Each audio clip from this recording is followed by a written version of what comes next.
Hi friends, welcome back to my home bites. Simple and టేస్టీగా ఉండే మునక్కాయ టమాటా curry ఎలా చేయాలో చూద్దాం. కొన్ని మునక్కాయ ముక్కల్ని పొట్టు తీసి 2 నిమిషాల పాటు సాల్ట్ వేసిన వాటర్లో బాయిల్ చేయాలి. ఇలా చేయడం వల్ల మునక్కాయలు కొంచెం సాఫ్ట్నెస్ యాడ్ అవుతుంది. బాయిల్ అయిన మునక్కాయ ముక్కల్ని తీసి పక్కకు పెట్టుకుందాం. ఇదే ప్యాన్లో ఒక 2 టేబుల్ స్పూన్ల ఆయిల్ యాడ్ చేస్తున్నాను.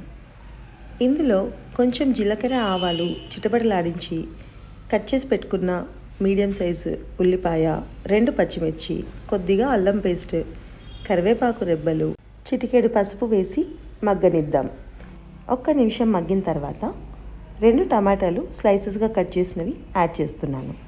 దీనిలోకి సరిపడినంత ఉప్పు వేసి కలుపుకోండి. లిడ్ క్లోజ్ చేసి 1 నిమిషం పాటు ఆగిన తర్వాత 2 టేబుల్ స్పూన్ల రెడ్ చిల్లీ పౌడర్ని యాడ్ చేస్తున్నాను. టేస్ట్ ఎన్హాన్స్ అయ్యేందుకు కొంచెం జీలకర్ర మెంతుల పొడి వేసుకుందాం.